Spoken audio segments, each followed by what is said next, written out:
I thought I was gonna have it all when I made 7 figures. I had the agency, 7 figures, and I'm like, why am I still not happy? Why do you want to make $100,000 a year? I want to make this amount of money because I want to be the leader I felt like I never had growing up. You have to ask yourself, are you willing to do what it takes and become someone you've never been before?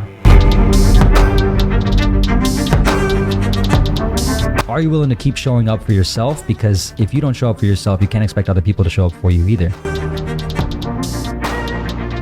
Welcome to the Bulletproof Entrepreneur Show, where our goal is to uncover the truth about business and introduce you to the people, the tools, and the strategies to make your mind, life, and money bulletproof. In this episode, I sat down with Brian Moncada. Brian is the CEO of adspend.com, the most sought after YouTube ads agency in the info marketing industry. He has been responsible for over $200 million in sales for some of the biggest names in the world, including Dean Graziosi, Bedros Keuilian, Sam Ovens, Frank Kern, John Assaraf, Jordan Belfort, and Brandon Carter, just to name a few. In this episode, we discuss how to overcome negativity, stand out among the crowd, and become the person you've always wanted to be, and why nice guys don't always finish last. If at any point as you're watching, if this seems helpful for you, just tap that like button. It'll help the YouTube algorithm show this video to more people. That said, let's dive in.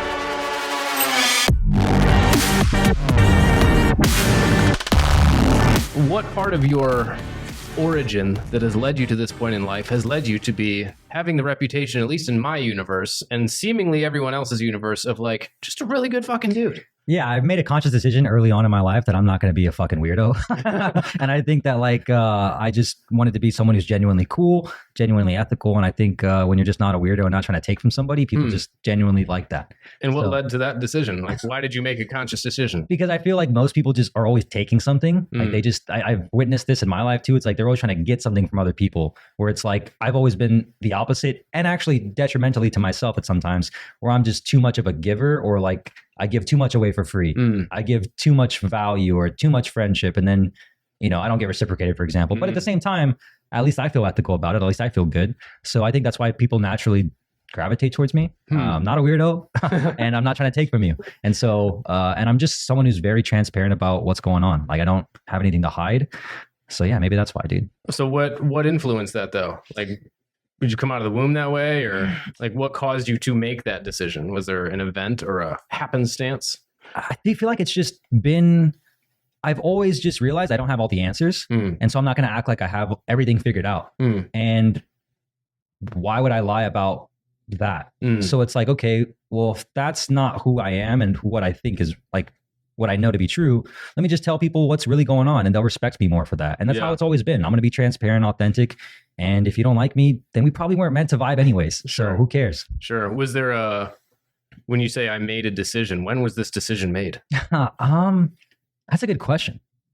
If I had to put a finger on it, it would probably be when I started my YouTube journey. This was back in college, about senior year of college. How many years ago from today? 2016. So it's 2023 now. So seven years ago or so. Okay. Graduated college, but during my senior year of college, I started documenting my fitness journey on YouTube. I was super skinny, super self-conscious, and I knew I always saw a potential for my life to inspire and help other people. And my story, for those who don't know, is that I was born with pectus excavatum, so my chest is indented. Oh, you're one of those guys. Exactly. Nice. Yeah. The best people that I know have that. Really? Like, literally. Yeah. There's 2 other people that I know, and they're like the best people. Oh, wow. Yeah. Well, so I had a lot of insecurities growing up. Because I'm, wearing 2 shirts at the pool, wearing a basketball Allen Iverson jersey, swimming in there because I don't want At least it was Iverson though. Yeah, Allen Iverson, baby, AI. And I was doing that because kids would make fun of me before when they would see my chest, like point fingers, and it would be very traumatizing for me as a kid growing up. And so I was like, man, that always crippled me with girls and stuff. And then so I made a conscious decision to like improve my self and my thoughts about myself. And that was in the gym. So I started documenting my fitness journey, and I started documenting it on YouTube, and I started talking to the camera, and I would just share more about my journey to this camera. And that became my therapy, if you will. And so during that process of just starting to share and document, I was like, here's what I'm doing. I don't have all the answers, but here's my goal and here's what I'm trying to do. And so that started accumulating and getting me more confidence and having me more comfortability in my skin. And that's just how I've always kind of lived. I'm like, I don't have all the answers. I'm trying to figure it out. And it's also right in line with my personality type, the campaigner. I don't know if anyone's taken the Myers-Briggs. Campaigners like ENFP, right? So I'm very extroverted. I feel, and then it's also like, but I'm also very like much, I'm going to go on this journey and figure it out, and I'll take you guys along with me. Yeah. Who wants to come with, right? And then if I don't have all the answers, but we're going to go figure it out. So hopefully that answers the question. Yeah. I'm interested on so what's funny is the guy I know that I haven't talked to him in a while, but he has a twin brother, and he has what's it called? The Pectus. Excavatum. Called PE. Yeah, so PE. He's got that PE action, but his twin brother, it's like, I eat cereal out of it. I had a video on my YouTube channel with me literally reenacting that, because that was the biggest thing. Is like I had milk and I had Fruity Loops. Yeah. I made a whole YouTube that must be the thing that you're supposed to do. I mean, it makes sense. Exactly. Yeah. So the Pescus excavatum starter kit. Yeah. Comes with a little mini cereal box and a little milk. Nice. Interesting. So you're from where? Texas originally, yeah. San Antonio. Okay. And you live in Miami now? Miami now, yeah. So growing up, were you what like got you first exposed to entrepreneurship? This was when I was in college at Arizona State University. So, we moved from Texas to Arizona when we were going into middle school. I pretty much grew up in Arizona, but I was born in Texas, right? So like I went through my teenage years in Arizona, went to college at Arizona State. Going into sophomore year, the summer of sophomore year, my roommate, Drew, who's also my best friend at the time and still one of my best friends to this day, his brother was making like $100,000, $100,000 plus, driving a Mercedes, and he did door-to-door sales. And so I was like, $100,000 is like, that's rich. Yeah. Driving a Mercedes, he's rich. Yeah. Has a hot girlfriend. And I'm like, well, if he's doing door-to-door sales, let's just go work with him. And so Drew, who's my friend, is like, yeah, I'm gonna go work with my brother. I was like, how can I go? And so I did, before that summer, when we went to go out, he recommended a book. And it was The Psychology of Selling by Brian Tracy. He's like, listen to this book, read this book before you guys come out during the summer. Every single day, I was replaying that book on audio in my head. Nice. The rest of like the next 3 months before the summer. And that introduced me to personal development, and really by changing my thoughts and how success works. It's not really that difficult. It's just changing your habits and your patterns. And then door-to-door exposed me to like sales. What were you selling? Home security. Yeah. So tell me your favorite home security, because I've done door-to-door sales, like a lot of door-to-door. I can picture you as a door-to-door salesman. Oh yeah, I'm fucking ruthless. But yeah, I've done a lot of door-to-door sales. Yeah, you probably crushed it, dude. Well, it wasn't. I did okay, but I definitely put forth the most effort. We'll just say that. Yeah. But yeah, I have very interesting. I got to hear your favorite door-to-door sales story. Yes, dude. There's my favorite door-to-door sales. Well, okay, so you'll understand this, and most people won't understand this, because with door-to-door sales, right? There's a whole it's a whole game you play just to get in the house, right? And then we had a friend named Derek. It's not my story, but it's his story. Derek was like just the last guy who would sell anything, right? And he would never get any sales, but we liked him because he was cool, he was jacked, he just wanted to go to the gym, but he wasn't making any money. And he ended up getting his first sale, but he came back and told us a story. And what he told us was, he's like, yeah, I sold this older dude who, didn't really want to do it, but then his wife was out of town, so he was going to do it anyways. And then the tech comes in to install the system. They start building out the hole in the wall to put the home security system in there. And then he has second thoughts and he's like, no, I don't want it anymore. And then Derek's like, dude, you're going to have this fucking hole in your wall, but no system. So do you want this hole in your wall? Because if you don't want that, then we got to get the system in there. And he's just like, the guy's like, oh, all right, I'll do it, whatever. It's just like the stupidest story, but it was like the most Derek kind of sale that it was first sale. And so he made the hole in the wall? Or it was already there? No, it wasn't there because they have to install the system, and it was just this whole thing. But there's other stories too where I got the cops called on me. Yeah, so there was times where it'd be a day where, dude, one of my favorite stories. Okay, so you know how it's a mental game. Yeah, sales is a mental game.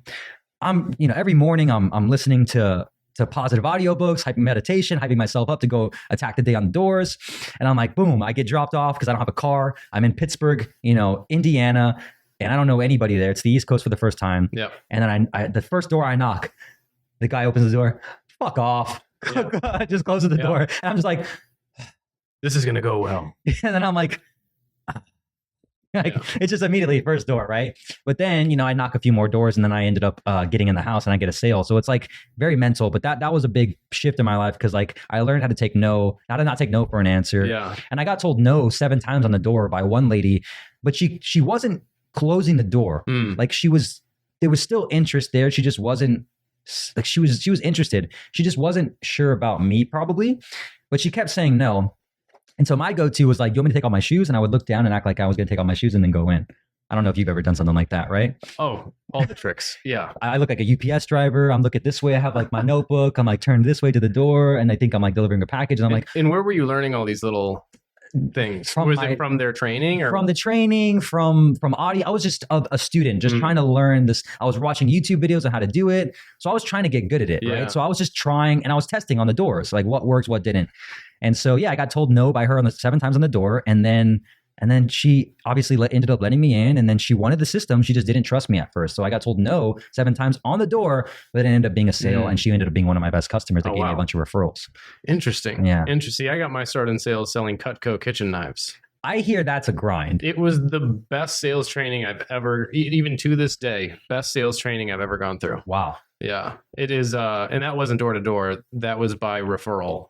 Interesting. Yeah. Okay. And so you got really good at getting referrals, but that was my first sales situation. Well, I mean, yeah, that's the best probably one to get exposed to at first, right? That was really good. And then I didn't realize how good that sales training and that environment actually was. So like I did that for like a year. Then that was after high school. Then I went to college and then like kind of drifted away from the sales game and then came back like 4 or 5 years later when my professional golf dreams basically dissipated. R.I.P. But yeah, that's when I started knocking doors. Yeah. And holy fuck. How many doors would you say you've knocked?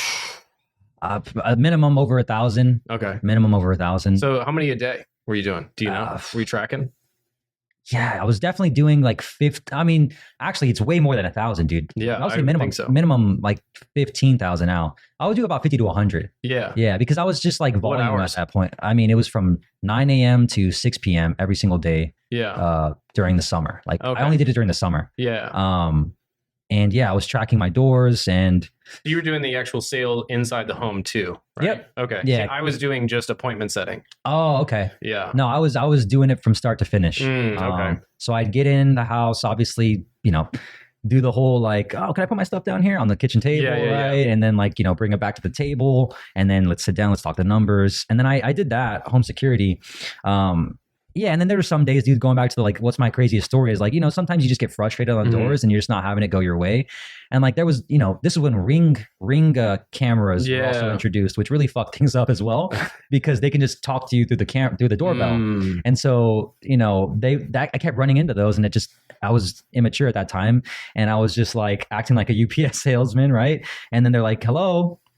And I just wasn't replying because I was just being an idiot. And then they're like, I'm going to call the cops. And I'm like, oh, shit. So I got the cops called on me for just being dumb. They could see you on video, right? Yeah. I could be like, yeah, I was acting and then like they have to come to the door. Yeah. So that didn't work. They called the cops, but did the cops ever show up? Yeah, and they're like, "Hey, what are you doing?" And I was like, oh, "I'm over here working this area." They're like, "Oh, okay. Well, they said you were." I was like, "No, I mean, I don't know." I didn't get arrested or anything. Yeah. What are they going to arrest you for? Yeah. So yeah. Anyways, that's amazing. That's my. So you seem like. You seem like you've always just like, yeah, picked it up. I just like was immediately boop, like no adversity. Like, you know, it was uncomfortable. Yeah. And I think I've always wanted to chase that, like doing things because it was also at that time, it was also the money, right? I wanted to do something that I saw was challenging. And I can tell you the book, The Psychology of Selling by Brian Tracy transformed everything because he in that book, he describes, you know, some of the highest paid professionals in the world are doctors, lawyers, and then there's salespeople. Salespeople are the highest paid professionals. They can make as much money, if not more, and they can write their own paycheck and go sell wherever they want. And so I was like, I got to learn sales. And so when I saw that opportunity, I was like, all right, this is going to be hard, but I'm going to learn. Yeah. And then when I came back from that summer, I was like, dude, this is like, nobody's done that. Yeah. So I have that experience now and I can go use that experience to get anything I want, a job, whatever. I've done this. Yeah. So no, it sounds like you had the self-awareness at the time to recognize that. Yeah. Well, because it was also like, I remember my mom calling me too when I told her I was going to do it. And I called my mom actually and I told her I was going to do it. And she was like, don't do that. Like, you don't want to do that. Like, very, very like protective mom. Yeah. And I'm like, yeah, but like, this is how I think you're going to have, this is how I think it, I'm going to be like, no one's doing this because it's hard. Yeah. So like, if it's hard and I do it and I get good at it, then that means I'll make money and I'll be good and I can, like, I just saw the vision. Now, were you raised that way? Like, were your parents that way, or were you? My parents did their best raising me, but they got divorced really early on. Okay. So I never really had, my dad did it really, really good with me, but my parents got split up. So it was my mom raising us for a long period of time, going into like middle school and high school. And then she met my stepdad too. But I would always just question, like, how do I get out of the situation where I don't have to worry about money? And so then when I see the Mercedes and I see my friend's brother making 100K, and I'm like, that excites me, because that's something that I don't even know anybody making that. Yeah. So it was always probably from a place of just lack of insecurity. And I saw it as an opportunity to become more valuable too. That's interesting. Why? So, because I know a lot of people watching this, listening, like, that's a rare, like you realize that, of course, at this point, like, it's rare to, like, for me, I had to fucking hit rock bottom as hard as you can hit rock bottom without shattering to pieces and not being here today. You know what I mean? Yeah. Before it was like, oh, wake up to, like, I have to face reality now, And so rarely do you hear the story of just like, yeah, it was tough, but I just kind of took off. Well, it wasn't like that. Okay. I mean, like, dude, I was before I did, don't get me wrong, the rest of my college career, I was a total just like, I was smoking weed, I was like drinking, in a fraternity and stuff. And I was just like trying to figure it out. I was really just trying to figure myself out. Yeah. And, I just was always trying to figure it out. Yeah. If that makes sense. And so that's why I was even aware enough to try stuff like that. When you say figure it out, what do you mean? Like how to become successful. That's what I've always chased. Yeah. Like how do I become better? Like how do I become better? How do I make more money? How do I become better at fitness? How do I become better at dating relationships? Like how do I just become successful? How do I have the full package? Yeah. And so it's like, well, you gotta have the money first, like, because if you don't know how to make money, you can't afford to do all these other things. So what do you define as the full package? Well, someone that you actually can look at yourself in the mirror and say, like, I'm proud of you, someone who's actually like confident, someone who actually can walk around and say, I don't have to please anybody or try to be anybody I'm not, which is going back to the whole authentic thing. It's like, I'm just naturally me, and I'm fine with that. Yeah. Because it's taken me a long time of me not being fine with myself because of this insecurity and this position that I was born in that I think was really my kryptonite at first, but now has become my superpower, because it's allowed me to stumble down this path of self-development, if that makes sense. Yeah. And that was the birth of your cologne line, Naturally Me. Which, by the way, please, Naturally Me by Brian Moncada. Smell like Brian and get Brian's life. No, that's really interesting, because everybody. So I guess up until this point in the story, what was like the most challenging adversity time that you were just like, holy fuck, this sucks? Do you wish that you had the limitless pill? Well, this 100K a month thinking system might just be the next best thing. If you're feeling frustrated and stuck in your business, you just want to operate at the level that you know that you're capable of, I'd like to invite you to click the link in the description and get instant access to my 7-figure mindset secret system, where I'm going to walk you through step by step everything that you need to start thinking like a millionaire and begin seeing shifts in your business in 24 hours or less. So go check that out, and let's get back to the show. That's a good question. Well, let's just fast forward from there, right? I graduate college, I get a job with Pepsi. But the day of college graduation, the night before, all my family's in town from Texas. They're visiting us in Arizona, watching me gonna go graduate tomorrow. My mom says to take my cousins out to go to Mill Avenue to celebrate. She's like peer pressuring me to go tell my cousins to have a good time. I don't want to drink. Then my mom's like peer pressure me to do it. So I'm like, all right. So then we go down back to where I'm at in college, where my roommates are still at. We do 8 shots before we go out. There you go. And so this is like just total senior year in college. And I end up blacking out. I wake up, my ankle's broken. And I can't walk at college graduation. I have to get crutches. My whole family's like, what the hell happened? We just saw you yesterday. And so my life's supposed to start, but then I end up breaking my ankle. I have to go back home with my parents, and I'm just getting babied by my parents for the next 4 months. This was at ASU you graduated? Arizona State, yeah. So it makes sense, obviously, right? Yeah. And then so I'm like, okay, well then finally I get the job with Pepsi. I start 2 weeks into the job. I'm like, this is fucking hell, because everybody there, for lack of a better word, was just dead on the inside. What was the job? I was going to be a sales manager. Okay. So basically I started off with their Frito-Lay department, and I was going to be in charge of driving the Frito-Lay truck to learn the business from the ground up, stock the chips, do all the gas. I was going to hit 12 gas stations, like stock the chips, unload the truck, do the inventory for about 3 months to learn it. And then I was going to manage a team of those fleet of the Frito-Lay drivers. Got it. And so these guys are all 30, 40 plus. I'm this fresh college kid, 21, and I'm going to be managing these guys. And wait, it sounds, where's the sales part in there? So yeah, right. There was really no sales aspect necessarily. It was just kind of a sales management role. Yeah, it was more of like a manager of the team who's doing, because basically it's like you go to these gas stations, right? And so I'm going to be stocking these different types of chips from Frito-Lay or products, and I'm also putting in an order for the QT gas station guy to say, you need more of these. Oh, okay. So it's like kind of like an inside sales, if you will, working with this guy to get him more of the product that his customers love. But it doesn't really require much sales skill. No. But then when I learned how to sell myself, I sold them an opportunity anyway. Sure. So 2 weeks onto the job, I'm like, this is not for me. Everyone here's them dead on the inside. They don't have any goals. They don't have any dreams. If I stay here, I'm going to die, pretty much. Yeah. And then I quit because I have Grant Cardone. This is also when I'm like really listening to Grant Cardone heavy. And this is what, 17, 18? 2016. Yeah, 2016. Okay, still 16. Okay. Yeah, 2016. And so I'm just listening to Grant Cardone heavy. And he's like, you got to get a sales job, uncapped commission. You got to write your own paycheck. And I already knew this coming from a door-to-door sales background because I had a little bit of experience. So I ended up quitting Frito-Lay. My parents are, going crazy. And I ended up taking a commission sales job with a startup company called ZenReach. And I'm now cold calling over 100 bars, nightclubs, restaurants, and coffee shops every single day, trying to sell them on this smart Wi-Fi technology that'll just basically capture emails for them. Yeah. And so I'm making dials and just listening to Grant Cardone, and I'm hustling. And I did that for a year, and I ended up making the same amount that I would if I stayed with Pepsi, which was $60,000 a year. So anyways, to go back to like the hardest point in the journey, I mean, taking a pay cut, doing that. And then I did door-to-door sales again because I was like, okay, I can't make much more money than $60K at this job. So let me just go do door-to-door sales again, uncapped commission, again, chasing money. And then I do that for 3 months. Turns out to be like a pretty much like a kind of a cult thing, and it's a crazy story in itself.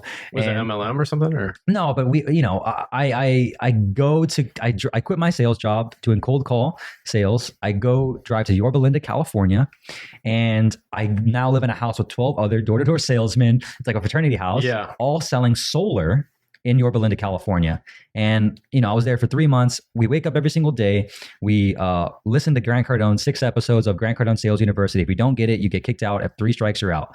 And then we do a sales meeting, and then we go out and go to the doors. So I do that for 3 months. But then I quickly realized with door-to-door sales for solar, I can sell like solar for a house, but I don't get paid the full amount until it's actually installed. I have $5,000 in my bank account. Yeah. I'm one of the only person who has a car at this house. So I'm driving people for gas. I'm having to pay for I'm just tapping into my savings at this point, $5,000. So it just financially is not making sense. Yeah. And I'm also still figuring out sales. Yeah. So it's like, it doesn't make sense. Yeah. And then I had to go quit that job. And then I stumbled across, then I eventually created the opportunity to go work for Dean Graziosi at that point. So then I work for Dean Graziosi. So hang on. Yeah. You got to bridge that gap. Yeah. For me, if you don't mind. So after about 3 months of doing door-to-door sales for solar in Yorba Linda, California, I'm realizing this is not making sense. And I'm also not fulfilled because I'm like, what am I doing? I don't want to be a sales manager for a door-to-door sales company. I'm like in the wrong vehicle. Right. I have other skills and talents that I could be using, which is social media, marketing. I need to go learn from someone who has a business similar to kind of what I want to do. Someone who at least knows marketing and can do it online. And before I went to go door-to-door sales, I read the book Millionaire Success Habits by Dean Graziosi. And that book really impacted me because there was an exercise in that book called 7 Levels Deep. And most people have goals, right? So my goal at that time that I was writing down every single day was, I make $100,000 a year. I make $100,000 a year. I make $100,000 a year. And when I did the 7 Levels Deep exercise, it says, okay, well, why do you want to make $100,000 a year? And then I was like, okay, well, I want to make $100,000 a year because if I make $100,000 a year, that's more money than I think anybody I know is making, and it gives me more options. And you just keep asking why. I get to the 7th level, and it's like I want to make this amount of money because I want to be the leader I felt like I never had growing up. And so that was like, by the time I got to that goal, I was bawling my eyes out too, by the way. I did it with a friend, and I was just bawling my eyes out, and I was like, damn, this is so impactful. And so I saw that book sitting on the edge of my nightstand when I was just 2 weeks of just moping around, smoking weed, trying to escape my own situation, just not even knocking anymore. I was just acting like I was working, but I really wasn't. I was driving to like Wendy's and just spending time on their Wi-Fi and stuff. And then I was like, I need to go work for someone like that. And so I had the thought, I saw the book on the nightstand. I immediately went to my laptop, went to deangraziosi.com, used emailhunter.io, scraped all the emails for his company that were available for free, mass email marketed them, cold email, and said, Dean, this might sound crazy, but ... And that was the subject line. And then the email was, Dean, your book changed my life. Here's who I am. Here's why I'm emailing you. I don't know if you're hiring or not, but I'm going to keep following up with you until I get an interview. And then funny enough, the next day, Jeremy, who was the CEO at the time of Dean, emailed me and said, dude, it's crazy, but yeah, we're actually looking for someone to help us with digital marketing. Can you come in for an interview tomorrow? And the moment I got that email, I said, yeah, I can come in for an interview. In my email, I lied and I said I was already in Arizona again. Yeah. So I said, all right. I told my sales manager at that point, I might have quit. I packed my bags that night, drove out the next morning for the interview. And I said, I'm here, dude. I'm all in. And I got the job. Wow. Yeah. That's amazing. So from Yorba Linda to Scottsdale. Scottsdale, yeah. Drove 6 hours for the interview in the morning, left at like 4:00 in the morning. It's so funny how, so we've never really like talked about our backstories a lot. Yeah. But we've spent a ton of time together. What's really funny is I'm honestly like goosebumps, chills. Like we have such a parallel in a lot of different ways. But when you said the 7 levels deep thing, like literally I have like, not to make this about me, but please. For 7-8 years, I did the whole, after I, hit rock bottom and started to bounce, I was like, heard the whole go find a mentor and whatever. So 6 mentors later, moving to 6 different states, doing exactly what you just said, I'm all in with each one. My experience was finding out that essentially they weren't who they advertised themselves as. And it was like, I didn't have the discernment at the time to know what was full of shit and what wasn't. Yeah. And I was just like, whatever, I'm all in. And like, I literally lived in 6 different states, and all of them different people each time. People each time. And all of them basically ended in a ball of flames. Wow. So I made maybe like 20 grand a year for those like 6 years. Like it was not good. Wow. It was very challenging, as you might imagine. But that was like where all my door knocking and bullshit came in. Cause I was like, I'm going to grind my ass off and like do whatever I have to like prove myself to this big honcho guy. The door knocking one, long story short, I knocked like 50,000 doors in like 6 months. Wow. It was about 500 doors a day. So, home security? It was energy efficient home improvements. Oh, okay. So like, like windows, roofing, windows, cool wall coating, insulation, shit like that. So I got like, my job was just like to basically get the lead and say, somebody's going to call you basically and like actually set the appointment. Yeah. So the leads never got called. Shut up. Dude. Yeah. Now I was naive enough to like be like, all right, well, I'll just do more numbers. And like, I wasn't like following up exactly. There was a few that did. Like I made like 2 commission checks and they were like, it was a joke. So they were never called. Anyway, that's not my point. My point is the door knocking thing, but also after that experience, I say that all to say today, what I'm trying to do is be the person that I wish I had the whole time. Yes. Is because I just see, at least my experience was, I'll totally take you under my wing and show you the thing and the And like, there was one of them where it was the last I heard from the guy was, I'm going to have an offer. We're going to go do this whole thing. I had worked for him for like a year. And he's like, I'm going to go start a different company and you're going to be a partner and I'm going to have an offer for you tomorrow. And it's going to be like multiple 6 figures and we're going to do this, that, and the other. Haven't heard from him since.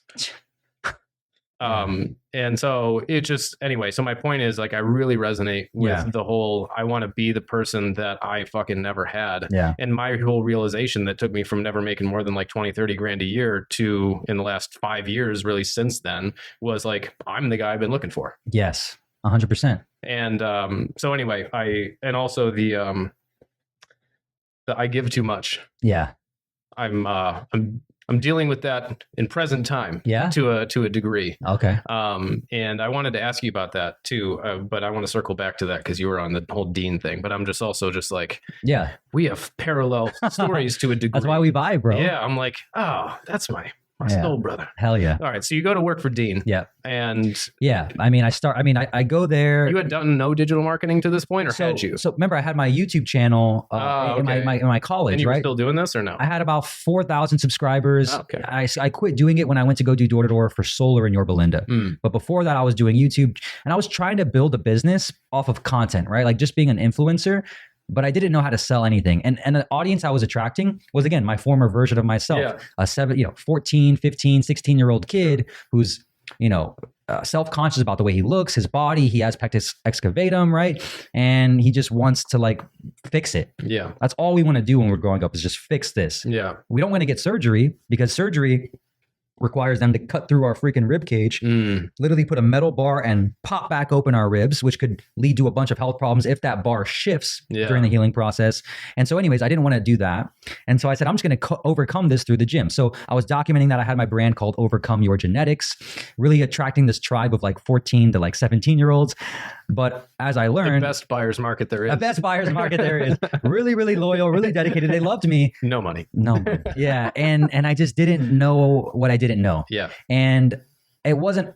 And so at that point I was like, okay, well, I just need to go make money because I'm doing all this stuff, but like, it's not really, and I was also very short-term sighted as well. Cause I was like, okay, I didn't see the long-term gain of really building that. So I was like, I need money now. Right. So that's why I did door-to-door sales.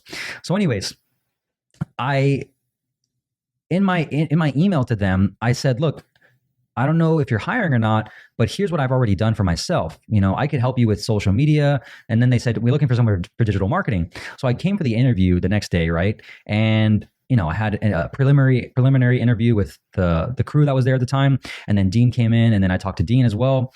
Obviously they like my energy, they like my willingness to drive with all my stuff. I was like, my car's packed with all my shit. I'm here. Like I'm all in. Yeah. And so I got the job that day, and I was originally hired to go learn from a 16-year-old named Ryan O'Donnell at that time. I'm 22 at this point, 23. Yeah, 22. And I'm learning from a 16-year-old how to write direct response copy, like sales letters and stuff. Okay. I don't know anything about like direct response marketing. Sure. And so I got, I'm getting paid like maybe $2,500 a month, like $3,000, just enough to survive. Yeah. And then, long story short, I ended up learning direct response marketing, funnels, sales funnels, like back end, front end, offers, all this stuff that we do now in marketing.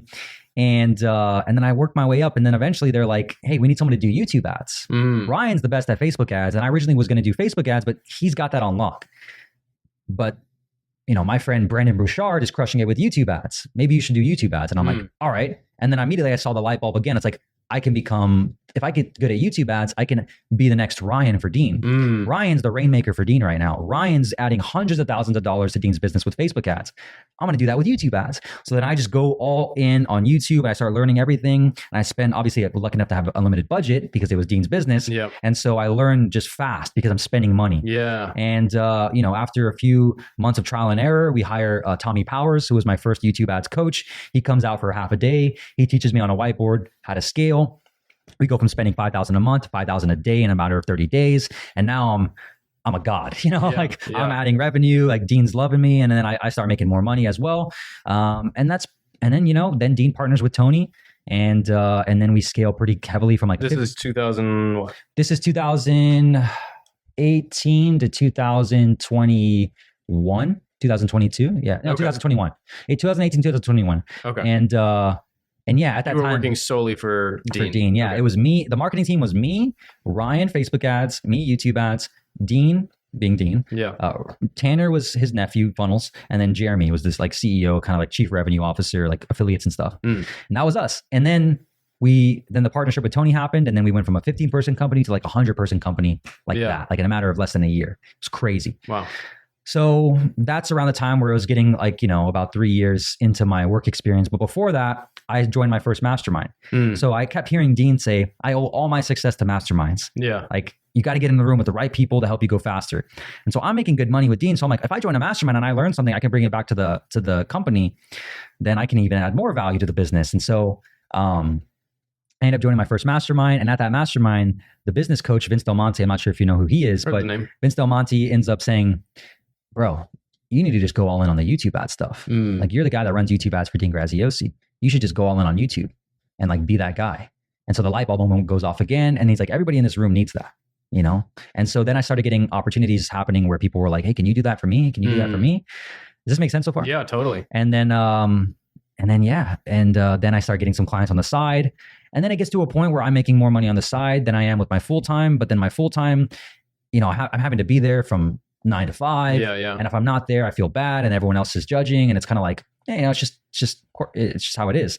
And so I was like, well, again, it was another pivotal moment in my life because, you know, I go from broke door-to-door salesperson, you know, smoking weed every day, to cold emailing Dean, seeing him as my first mentor, which he was, and he's helped me tremendously. I've learned everything about what I use today, a lot from him. And then it's hard for me to quit, right? Yeah. Because I'm like, I don't want to make him upset. I feel like there's that umbilical cord that I don't want to cut. But deep down, there's this gnawing feeling at me again that you're not doing what you're called to do, which is go to your next level and be the leader you feel like you never had growing up and impact more people. The next challenge for you is build your business, bro. So I end up doing a microdose of shrooms one day, 1 gram microdose of shrooms. I go into the office and immediately I just feel this negative energy in the office because I'm like, and I feel like this sensation to just get up and leave. So I get up and leave and I just start walking. I end up somehow just for whatever reason on shrooms, just jumping over this fence to this football field in an elementary school, going to the 50-yard line and just bawling my eyes out because I just realized that I'm just trying to stuff this feeling of you're not doing what you're supposed to be doing down so far in my gut that the shroom trip just brought it all out. And it was like maybe a bad trip to some people, but to me it was a good trip because that made me realize like, yeah, dude, it's time to go. Interesting. And so 2 weeks later I quit. And so was there anything there's a lot of follow-up questions I have to that. Is there anything that Dean could have done to convince you to stay? One, I would be lying if I said one of the biggest things, there wasn't a incentive plan in place yet. So maybe if there was an opportunity to make a little bit more money, I definitely would have been obliged to stay a little bit longer. Did you ask? There was always that in the works. It was always coming. It was always coming. Okay. But it just never manifested itself when I was there, and it just kept seeming like it was never. It was always coming, right? Yeah. And then also, I don't know if there was, besides that, I don't know if there was anything that could have obliged me to stay because you got to think about the experience that I had when I first started. It was a 1.5 years of me being mentored day in and day out, like just rapid growth, right? No one was ever experienced like that with that close to Dean. Yeah. And then our 100 people and his time is so limited. So I'm now in a position where I'm just basically, in my eyes at that time, I was like, I'm just another employee again. But I felt like I've outgrown that too.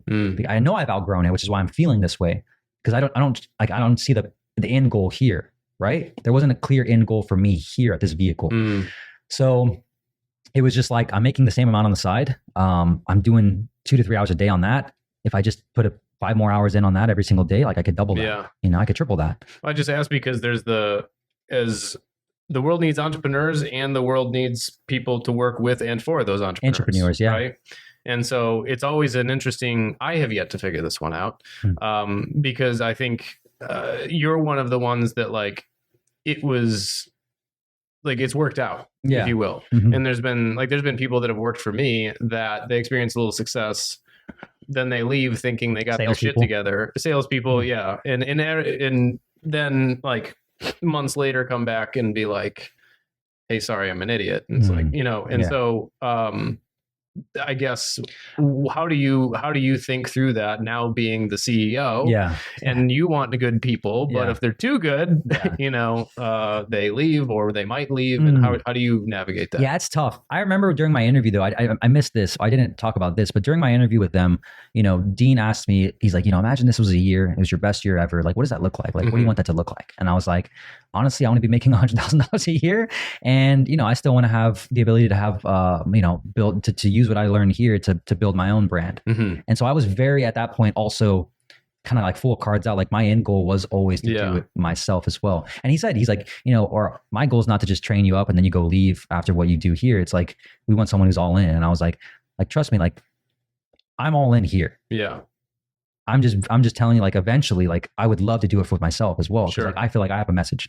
So to answer your question, how do you navigate that? I'm not sure, I haven't probably had that much experience like some people listening, but I've actually just been blessed to be able to recruit my initial friends that I knew already. So like Nick, for example, a friend of mine since college at Arizona State University, he's been with me since day one. He's told me, he's like, I don't ever want to be the face, dude. I just want to be the operator behind the scenes. Like you're the best at on camera relationships. I just want to be behind the scenes. And so like that was a natural, amazing partnership right there because he came in and he's like, I'll do whatever. I just don't want to have to be responsible for being the face. Yeah. And so he's, to do that on his own, for example, would be a little bit tough if he didn't want to embrace that side because it's all about marketing, right? Yeah, it would be a little bit tough. It'd be fucking impossible. So that's why it's a great duo. 100%. And then Charlie, for example, he's amazing on our team, head of fulfillment. He's always wanted to have his own, agency. And so I recruited him from Facebook, managing 50 clients, and I'm like, yeah, dude, but like, why don't you come work here, do it with us, help build this thing together, and you can really just have your own agency inside of adspend.com. And so now he's doing that. Yeah. He has his own clients, right? Obviously there are clients, but he has his own agency in our agency. Yep. And so if somebody came to me today and they're like, I want to do my own thing, man, I want to build my own business, I've struggled with this too, because I've had the experience of, for example, I hired one of my friends and we offered him a sweet deal, percentage of profit of the company, upside as we grow. And then like 3 months later, it just was very clear that he was still doing other things. And we were like, we're offering this because we see they come build this with us. And so I've had to learn that too. It's just like, if you're not willing to just see the upside and the potential here, the vision, like, well, then it doesn't make sense, right? Because we want someone who's kind of be all in. Yeah. So I don't know. I haven't had too much experience with it, but I can imagine you navigating it as well. Yeah. We've had, between the agency and our current business, we probably had a total of like 30 or 40 hires in the agency, but overall, like with churn and whatnot, and we probably had a steady like 25 people. Here, we have somewhere, I guess depends on who you want to count, full-time, part-time, VAs, Yeah. It's between 8 and 15, depending on who you want to count. What's interesting though too, dude, go ahead. Sorry. No, I was just going to say like, so I haven't had like, and we've only had our churn in Bulletproof Entrepreneur is like, we've only had like maybe 4 people that worked here that are no longer working here. Yeah. So that's good. Yeah. So far, that's about the same as me. Yeah. Yeah. So I'm not necessarily the expert on the subject, but it's always one of those things where like there's, I think there's people that are meant to be a Paul Allen and not a Bill Gates. Yeah. And I think, I don't know, I've just seen so many, especially like with younger guys, it's just like that you think you want to be CEO until you're fucking CEO, and you realize like, nah, you to a large degree, So I'm curious, what are your thoughts on that? Dude, this has been a constant thought in my head for the last few months because have you read the book, The Motive by Patrick Lencioni? Yeah. The responsibility-based CEO versus the reward-based CEO. Yeah. I've very much been unaware, at least to my knowledge until reading that book, that I've really been more of the reward-based CEO. What, for those listening that haven't read that, what's the difference? The difference is the reward-based CEO, for example, is I don't want to do anything I don't want to do. I'm going to delegate, abdicate, and get rid of everything that I just don't like doing because I don't have to do that anymore. Yeah, I've earned this CEO title. I've done it, and so I don't need to do anything I don't want to do. Yeah, right. Reward-based. Yeah, and there's a responsibility-based CEO, which is more of like the selfless CEO, the one who will have the hard conversations with their team.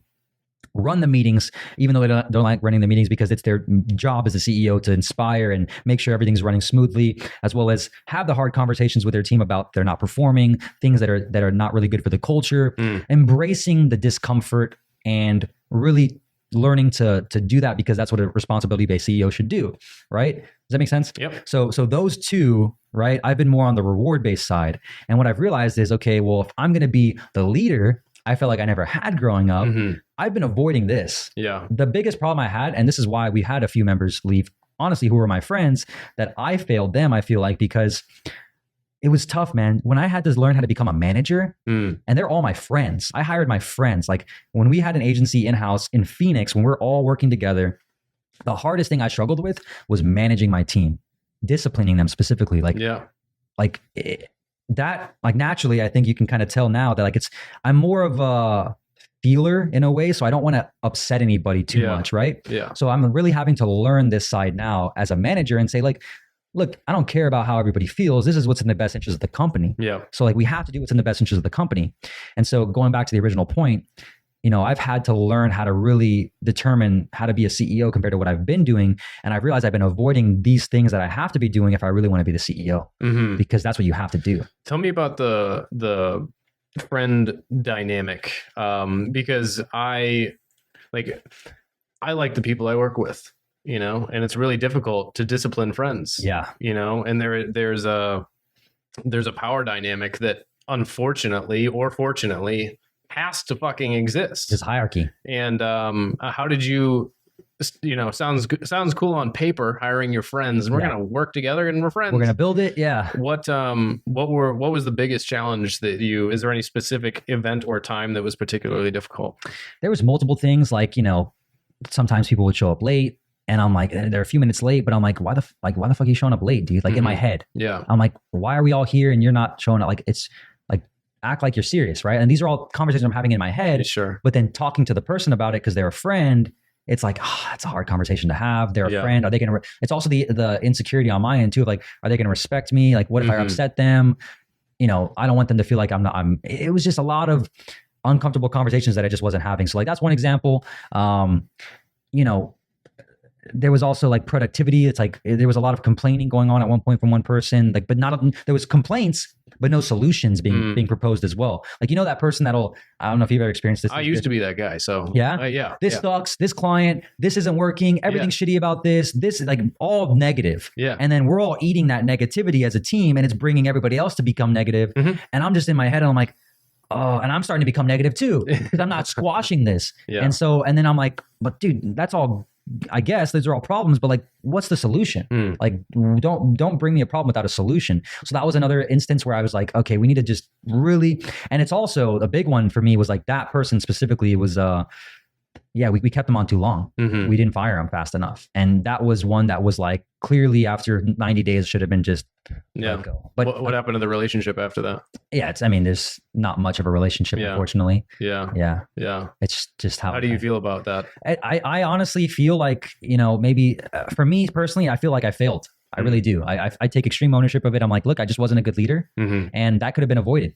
I could have, at 90 days, when that trial had its run and I knew he wasn't a good fit, I should have just been like, you know what, dude, this didn't work out. Yeah. But hey, man, this isn't the end of the world. Like, we tried it, just having that conversation. Yeah. But what did you do instead? I kept him on salary. Right. And then when it ended, how did it end? I had to eventually let him go. Yeah. And it was out of the blue because there was no, like I remember Layla Hermosi talks about this a lot. If a person's going to be fired, they should know that it's coming. They had no clue. How should they know? With proper acknowledgement of like, hey, dude, just so you know, like these are the things that I'm not currently satisfied with, for example. So if I was to do it again, I'd be like, look, person, let's talk for a minute. Let's do a quick one-on-one, right? So just so you know, you're not going to get fired today, right? You're not in trouble. You're not going to lose your job. But there are a few things that I'm not satisfied with that I want to discuss. Is that cool? Cool. So here's a few things that I'm noticing that are not up to expectations of what we need as a company. And maybe that's my fault as a leader, but here's what I expect. Boom, boom, boom. Here's what I'm seeing. Boom, boom, boom. So let's create a plan here to make this better. Does that sound good? And then we have a conversation about it, because then at least they know what's not going right. And I just never had those uncomfortable conversations about those things that really, because I was afraid of it was a friendship thing. Yeah. Yeah. And then it ended anyway. And we still don't, we're not friends. So what, so far, so you've worked with, give a highlight reel of names that you've worked with, because it's impressive. Yeah. So Frank Kern, Roland Frazier, Bedros Keuilian, John Asseroff, consultant for Kajabi, Jordan Belfort, Wolf of Wall Street, Greg O'Gallagher, Kino Body, Brandon Carter, King Keto. Who do we have? We have, there's Boss Babe, Tamara T, Cole Gordon, Sales sniper. Who else? Yeah, that should, and you've helped me out a little bit. Yeah. So, and you've been in a position kind of like me where you get to see some of the realities that don't necessarily get shown publicly. Yes. Now, without naming names and of course, destroying relationships. Yes. Tell me a story that sticks out to you that made you open your eyes and go, holy fuck. There was one client who's not a client anymore. It was so funny, dude, because on the sales call, it was the easiest close of my entire life. It was like, dude, I'm ready. Let's go. This is great. It's going to be fun. How do I pay? I'll pay in full right now. Let's do it. Dude, send it. Let's go. And it's like, I'm like, dude, this is sick. Like, this guy looks like a cool dude. Seems like he's going to be the best client, right? Easy to get along with, paid in full. He's excited. And then almost overnight, it's like passive aggressive messages in Slack. Like, it's like the Jekyll and Hyde complex. Like, well, I don't know which one's the good one and which one's the bad one, but like Dr. Jekyll is the good one, maybe, or Mr. I don't Hyde? know. Who knows? The one, but then like it's like passive aggressive messages being said in Slack. This isn't good. What, you guys should be doing this? How come you guys are doing this? I'm not paying for that. Like, I'm not in charge of that. This and that. It's like just total misalignment of expectations. And then I'm like, dude, we got to get on a realignment call, bro, because like, what the hell's going on? Get on the call. What's up, man? How's it going? I'm like, what's up, dude? And he's like, yeah, dude, everything's good on my end. Yeah, just glad to catch up. Like, what do you want to chat about? And I'm like, well, honestly, it's like, what the fuck's going on, dude? Like, you're sending my team all this stuff, and like, you're like, what are you upset about? And he's like, it's just so like almost fake in a way of like, maybe he just couldn't address and then again, we get off the call, everything's good. I'm like, yeah, everything seems good, guys. I talked to him, he seems good. And then a week later, the same thing. Boom, passive aggressive again. Blah, blah, blah, blah. Like, it's almost like he was two different people in a way. And this was in like and what I've noticed about this, I won't give too much away, but like this was also in an industry that I think gets a lot of bad flack. And now I'm realizing it's for a reason. It's the PR industry. The industry where people are saying, I'll get you in these publications, I'll get you verified, I'll get you in these different. I know. Dude. Yeah. And it's like, and the industry gets a bad rep, and I'm like, well, now I kind of know why. It seems a little fake. It's interesting, man. Without naming names, it's interesting how segments of opportunity, if you will, especially in our space of the online marketing and all the, online coaching, consulting, PR agency, marketing agency, this, that, and the other. It's kind of heaven and hell, right? It's kind of like, I think I asked Dean that question a few months ago, and I was like, all right, dude, like, how do you deal with this? And he was like, basically it's kind of part of the deal, but ultimately it's an industry that, A, it's not going anywhere. B, it's like, I wouldn't be where I am today without it. Exactly. And so it's really kind of heaven and hell. It's a very double-edged sword. And there's a lot of things that almost seem illegal at times. So I'm wondering for you, what's something in this industry that feels illegal but isn't? Financing. Tell me. Bro, like no payment down, high interest. Like, it's like the financing options in this space are like just putting people, in my opinion, it seems like, at least, in a worse financial position. Because like, you're saying third-party financing companies? Yes. Okay. Like, why? The ability to do that, in my opinion, because it seems it's like it's allowed, but it seems unethical, right? Because that was the question, right? Yeah. I mean, dude, if you're gonna, like, especially in a space where you're selling somebody maybe a make money online opportunity, promising the world, right? And they're broke, maxed out on credit cards, in debt, no income, living on welfare or something like that, right? Yeah. And then you're gonna say, oh, dude, you don't have to pay any money down. Just take this financing. Yeah. And you're putting them in a worse situation, because now the way that deal works, sure, they don't invest any money now, but now they sign a contract where they're going to have this high-ass interest loan that they then have to pay off. And that person specifically, the chances of them getting success in a program like any program is very slim to none. So should you even be selling that person? Why do you think that is, that people tend to They try to make as much money as possible. No, I'm saying why do people who join, you said chances are they're not going to get results. Why? I feel like in that specific case, they're just not set up. I'm generalizing here for the most part, but there's some people in my opinion that just don't.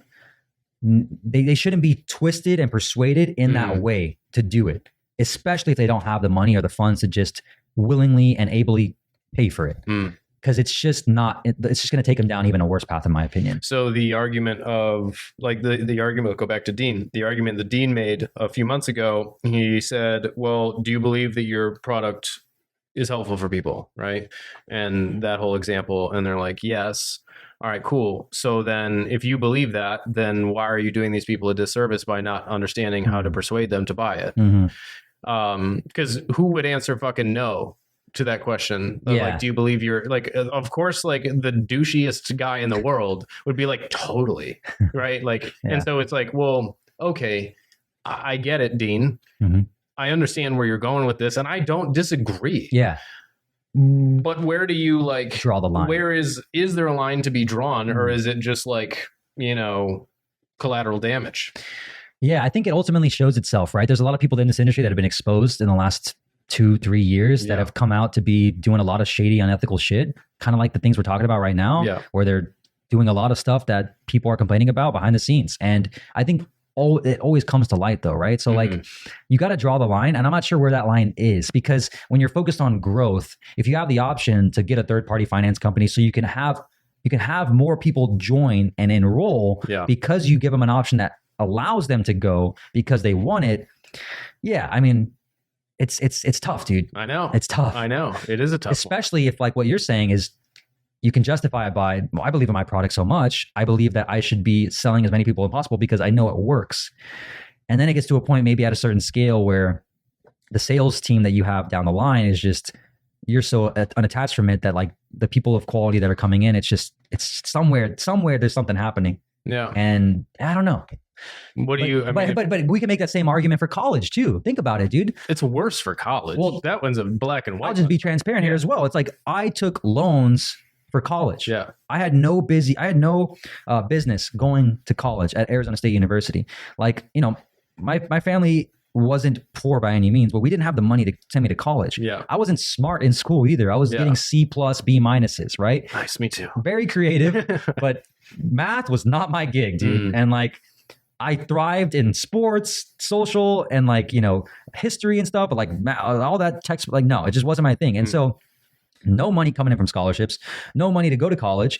And, my mom's like, if you're going to go to college, don't go to community college, because she worked at a community college for a few years. And she's like, the quality, it's not where you want to be. So if you're going to go to college, go to university. And so I'm getting primed through my high school years, college. All my friends are going to college, Arizona State, U of A. And I'm like, I'm going to go to Arizona State. How do I do that? Loans, student loans. Yeah. My mom takes out student loans, Parent Plus loans, $76,000 later in loans. And again, it's like, okay, well, that's kind of the same thing though that we're talking about here, because we're not in a financial position to really afford that. But we're taking loans and they're promising us that they're going to give us this money, just like the finance company for the industry that we're in is. So it's like the same argument can be made for college, because thankfully I came out of it and I was able to pay that off pretty quickly because of the decisions I made. But I mean, most people are still, obviously not able to even pay. They're not even paying it off, So what would you change about how the whole, I guess there's the college system, and then there's, I kind of just contradicted my argument, I guess, right? Well, it's really interesting. And Brandon Carter and I talk about this constantly, is like, and I'm sure you're very good at this too, as an ad man. You have to formulate an argument for really any side of any story. It's like being an attorney, right? It's your job to defend a certain case. So like I've gotten pretty good at like vehemently airtight being able to defend like both sides of an argument. But then from that point, it just becomes like, well, where do you draw any line? What rule book do you create? Because you could defend any rule book or defend the alternative to any rule book if you're actually a good ad man. So I'm curious, like, what would you change and why? What would I change and why? It's tough. All I can say is my personal experience. I mean, there's been what we've done at adspend.com as well is like, dude, I've turned more people away than I have signed. And like at my own detriment for my business, because like they just hop on a call with us and they want to pay us for our agency services and they're literally not a good fit. And I'm like, dude, you shouldn't be paying anybody to do this for you right now. Like you need to do this, this, and this. And they leave the call like really thankful. And then it's like at the own expense of us, because it's like, yeah, I mean, maybe I could have persuaded them to do it. Yeah. But like, I know that that probably wouldn't have worked. So it's my job, in my opinion, to just tell them what they need to do out of their own best interest, because the last thing I want is them to actually join a program or hire our agency and then they don't get results. And who does that benefit? Does that benefit them? No. Yeah. Does that make our reputation look good? No, we don't get a case study. We don't get a referral. We don't get testimonials. It's a lose-lose. And so it's like, maybe the answer is it's situational and case by case. And that's just how it has to be, because then there's a guy like, Yasir, right, who joined our mastermind, and he didn't have an agency. And I was like, dude, this is only for existing agency owners. And he's like, dude, I'm hungry. I'm going to be your best case study. And I'm like, I don't know. And I take a risk on him. And I'm like, I take a risk. I say, yeah, I'll let you in. And then he goes from 0 to 40K a month in 8 weeks. And I'm like, so it's like, it's tough. It's tough. Yeah. Do you have, what would you say is like the number one deciding factor in your decision to like give him a chance and let him in versus saying no? Yeah.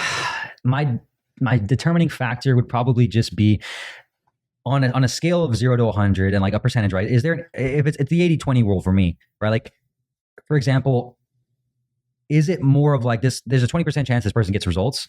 If so, like, we're not going to let them in. But if it's like 80%, like, but they're missing that 20%, then yeah, we'll let them in. So it's got to be more of like, I've always, and this is probably back to your original question when we first started this podcast, why do you think people are, think you're such a cool dude? It's because you're like, I'm not trying to sell you something that you don't need. Yeah. I want to sell you something that can actually help you. Yeah. And so maybe I make less sales.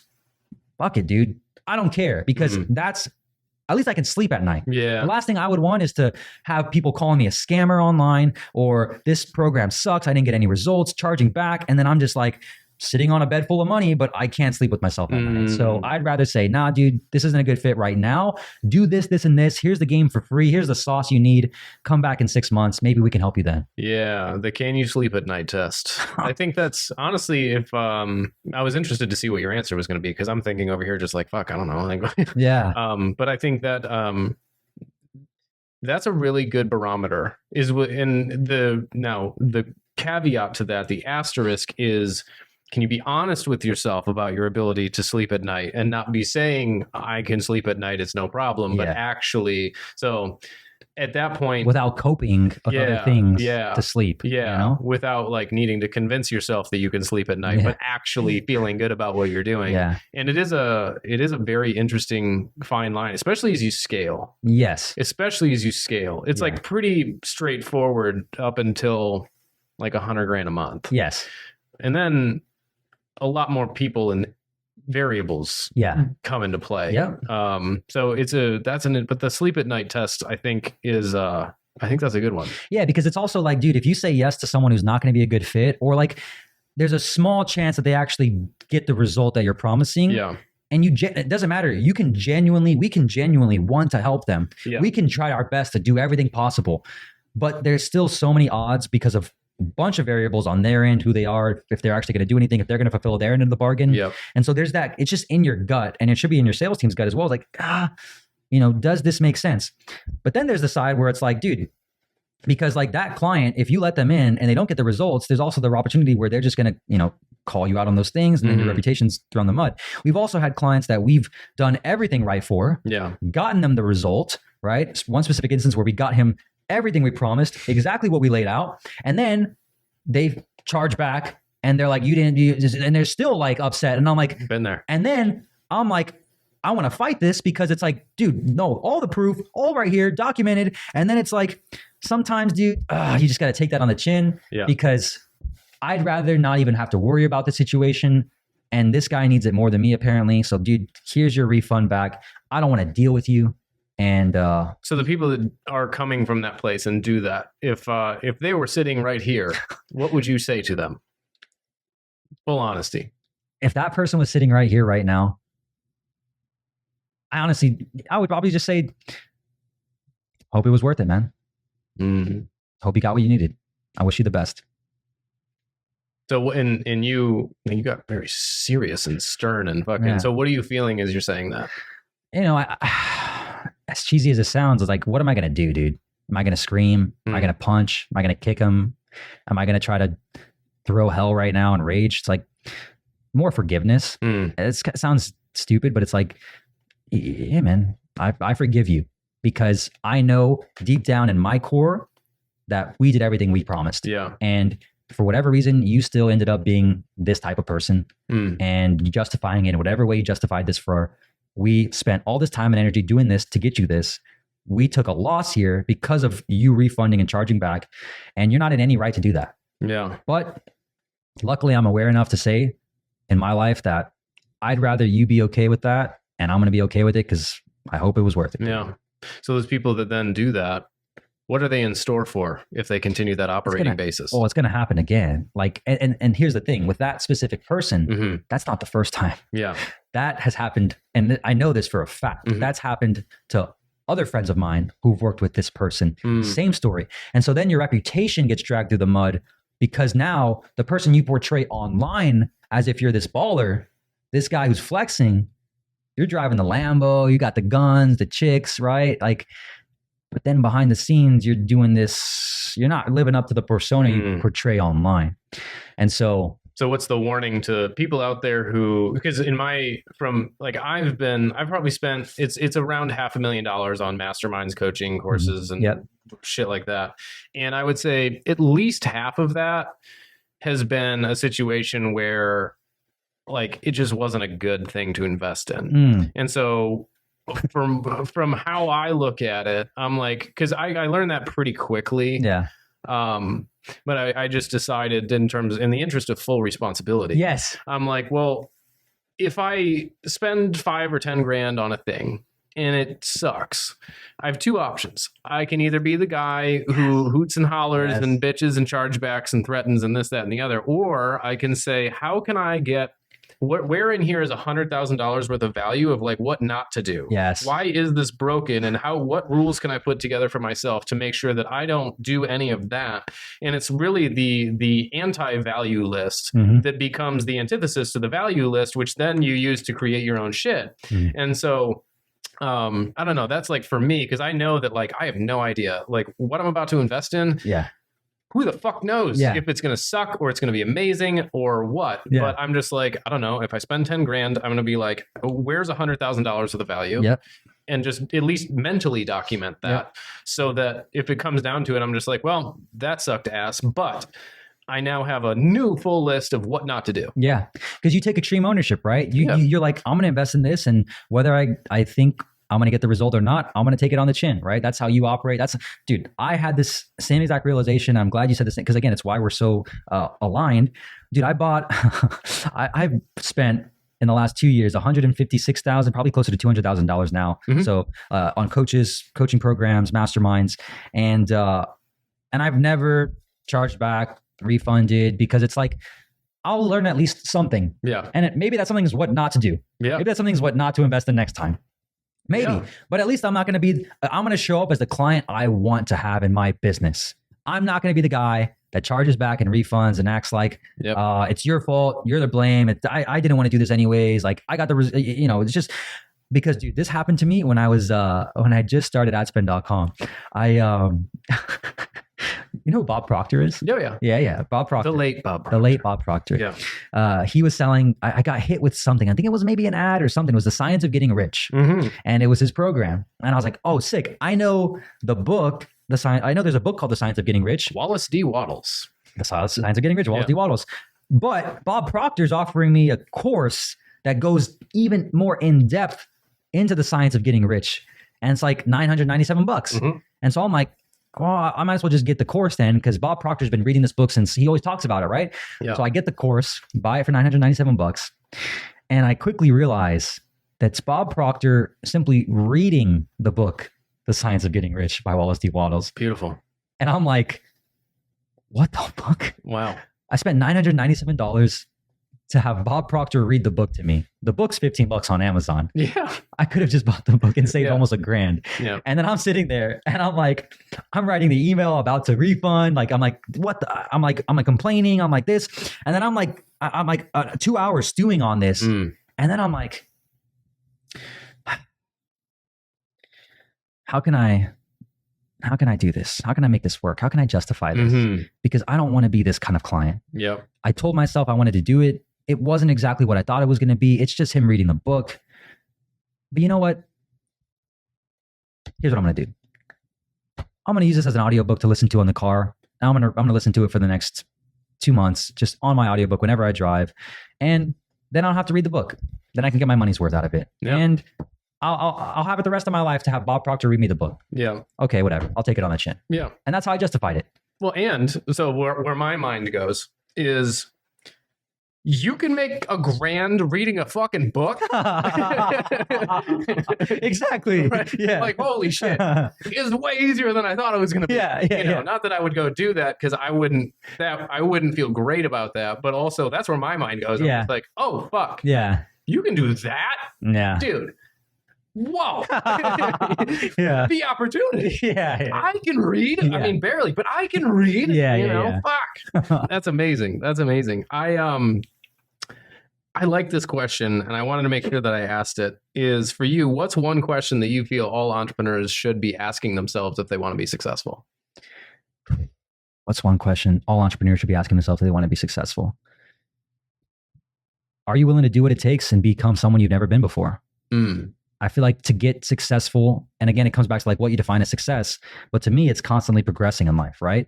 So you always have to be getting uncomfortable and challenging yourself. So like you have to ask yourself, like, are you willing to do what it takes to get to your next level? Whatever that means. So for me, it's becoming a better CEO and learning how to discipline and become a better manager. That's my full focus right now, because if I'm not that, my team can't operate without me. And then I'm a fucking solopreneur for the rest of my life because I can't manage people. So I got to embrace that. Right? So how bad do you want it? How far are you willing to go? And honestly, how often can you look at yourself in the mirror and say, are you satisfied with yourself? Because if you're never, honestly, I think it's like, you have to be satisfied with yourself and comfortable with who you are, but you always have to be dissatisfied because you want to be constantly improving and growing. So I think the question you got to ask yourself is, are you willing to keep showing up for yourself? Because if you don't show up for yourself, you can't expect other people to show up for you either, your team or your clients. That is a great question. So when you say whatever it takes, what I've found is that what people think it takes, what it actually takes if my arms were 50 miles long. Yeah. How do you help people understand what it actually takes? Well, dude, I don't think a lot of people have actually worked a corporate job in their life either, right? Like especially now, these young kids nowadays. And I'm 28, so I'm a little bit older than most of the like 22, 23-year-olds, and they came up in the make money online space, right? A lot of them. And so they're not used to getting shit on for 8 hours a day, working in a cubicle, doing hard work outside, all this stuff like Frito-Lay. I did it for 2 weeks, but it's still like, but I also did cold call sales, all this stuff. And then they think it's quick. Yeah. They think it's overnight because that's what everyone's promising too, though, if you think about it, right? I mean, I'm the ad man. So how am I going to create an argument and say, you know what? It's going to be tough. It's going to take about 3 to 5 years, right? Yeah. Really 3 to 5 years. And honestly, you're going to have a lot of sleepless nights. You're going to have a lot of up and downs. Like that doesn't sell, unfortunately, right? Yeah. But that's the reality. And so it's like the constant argument of sell them what they want, give them what they need. Yep. So most people just have to realize that what you want is actually this thing, but it's going to take you 10 times, it's like Grant Cardone says, 10x, right? 10 times as long, 10 times as hard, 10 times as much effort as you think it's going to be. So you might as well go big with your goals and with your dreams. And I can speak for myself here. I thought I was going to have it all when I made 7 figures. Yeah. I got the 2 Comma Club, right? Yep. And then I had the agency, 7 figures, and I'm like, why am I still not happy? And it was because I realized my goal wasn't big enough. My vision wasn't big enough. I thought I made it. My goal for the longest time was to have a business that makes 7 figures with some of my best friends working from anywhere in the world. Yeah. And I did that. Yeah. And then I was like, why am I not happy? And so I realized, well, it's going to take 10 times as much long to do even bigger. So it's like, dude, but it also that didn't happen overnight. That took 5 years. Yeah. From door-to-door sales to learning the skills working for Dean. And that's fast. Yeah. That's relatively fast. I mean, it's shorter than mine. Yeah.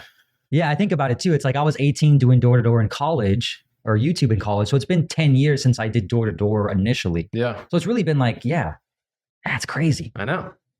And I said, so I don't know, setting that expectation is a challenge. I think you hit the nail on the head. Just much, much longer. You just need 50-mile long arms. a good quote for this too, as well, is like David Ogilvy said, who's, founder of one of the biggest agencies in the entire world, RIP David Ogilvy, the OG.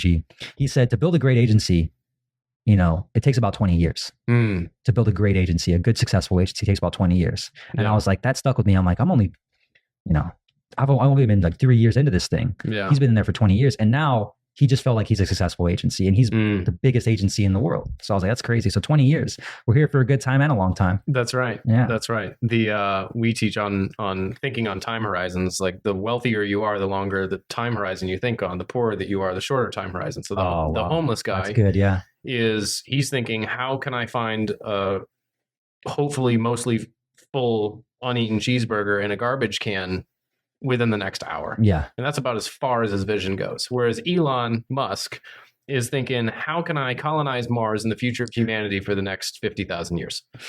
Yeah. Right? Yeah. One is worth, less than he was a year ago, but still billions of dollars. And one is worth the clothes or rags that are on his back. Right? And so what I've noticed is that depending on where you are, or your income level is dictated by how far out your vision goes, and how far out are you planning? How far out are your goals, your projections, your vision? So I fully understand and resonate with what you're saying. That's beautiful. Time horizons. The time horizons, baby. I also wanted to make sure I asked this question, because I don't know. Knowing you, I know Tim Grover says everybody has a dark side. Okay. Or every successful, outstanding performer has a dark side to them. What is your dark side? Yeah, this is interesting. I guess it could be defined as a number of things, right? Like, so like in the book Relentless, he talks about it. For like Kobe Bryant, he had a dark side. Michael Jordan had a dark side. Tiger Woods was obviously prostitutes, it sounds like. So for my dark side, I think for me, it could be a number of things, man. What is my dark side? Dude, I'll get in my own head, man. I'll overthink, and I'll be my own worst enemy. I'll get down on myself. I'll get in a funk of like, nothing's going right. I'm not happy. And I forget everything I've done or forget where I've come from. And I think everything's breaking. Nothing's right. We don't have anything working. And that puts me in a loop of just downward spiral negativity. And that's my dark side in a sense. Not like that I'm like doing anything unethical or whatever, but it's like, I just get so down on myself that it cripples my momentum and I take myself out of the game. And so if somebody was in that state, what advice would you give them? I mean, it usually only happens because you don't do the things you say you're going to do. You start worrying and stop living, as cliche as it sounds from the book. But it's like, when I get in those states, it's because I don't stick to my structure of my routine. I don't wake up at the time I say I'm going to wake up. I don't go to the gym at the time I set to say I'm going to go to the gym. I don't have a daily huddle with my team. I skip this, I do that. I compensate and I stop living like the person I know I could be and should be. And that then creates this negative thought that then can simmer into a negative, just whole polluted mind. And then you're compensating with food or weed. For example, me in my case, like sometimes like I'll just, weed's a tool, but like I can abuse it too. Yeah. And so that will be like my dark side, where I just like try to just get out of my own head by just smoking a fuck ton of weed. Gotcha. And so that's how I'll get in this compensating spiral loop of like negativity. Yeah. So I don't know if that's a dark side or not, but maybe. It's however you want to answer. Yeah. I mean, it's not as cool as, I guess, banging prostitutes like Tiger Woods, but I mean, I guess to each their own. I would never do that. I'm married. For the record, ladies and gentlemen, Brian would never bang prostitutes. I love it. Nice. Clip it. What question should I have asked that I didn't ask? That's a good question. What question should you have that you didn't ask? Here's one question that I think you asked at the table when we actually were at Cole Gordon's mastermind. Yeah. And you're like, what is your stance, Brian, on material goods? Oh. And I was like, what do you mean? And you're like, do you value material things? And I think that was a good question at that time. Not that you have to ask it again. Yeah. But I really like that question. Because, well, I'm asking it again. Yeah. It was because I think you should, what you said. So you asked, do you value, like, what's your take on material goods? And there was a lot of different opinions at the table. And I think everyone should ask that question as well, because I think material goods obviously should inspire you to achieve more. Like, for example, you got the Ferrari, right? I have the Rolex, right? I had this on my phone screen for 2 years when I was building the agency, and like I manifested it, right? And like that should inspire you. But then what you said, actually, I really liked a lot. And I think most people don't understand this. And I'm glad you said it at a table, and I'll say it here. It's like, but before you just go out and buy that material possession, you should have double that to be able to afford it. So that way you can invest the other half that you're not going to pay down for this thing into stock market, into an investment. And I think most people just invested into that thing, and then they don't have anything left over to invest in like themselves for the future. Again, long-term horizons here. If you can't buy it twice, you can't afford it. And that's what it is. Yeah. That's what it is. Yeah. Nice. Well, where can people learn more about you and what you got going on? YouTube, Brian Moncada. You can just search my name. My YouTube channel is almost at 10,000 subscribers. So let's go. Let's fucking go. And if you guys want to check our website out, adspend.com, ADSPEND.com. You can check it with us, see if you want to hire our agency or join our mastermind. And you got the AdMen Mastermind. AdMen Mastermind for agency owners, coaches, and course creators that want to learn how to create and run ads with YouTube. Beautiful. And we'll put all of that in the, that and more. All of Brian's links are in the description of this. My man, I had fun. This was fun, dude. Yeah, dude. Thank you so much for taking some time, and I hope all of this helps at least one person out there. It will, 100%, man. Cool, bro. Appreciate you, dude. Dude, thank you, bro. Hey, I hope you enjoyed the show. Thanks for making it to the end, and I hope you got something out of it. The good news is I've got another one that you're going to like, and the link is right here. All you have to do is click it, and it'll start playing. So go ahead and click that now, and I'll see you in the next one.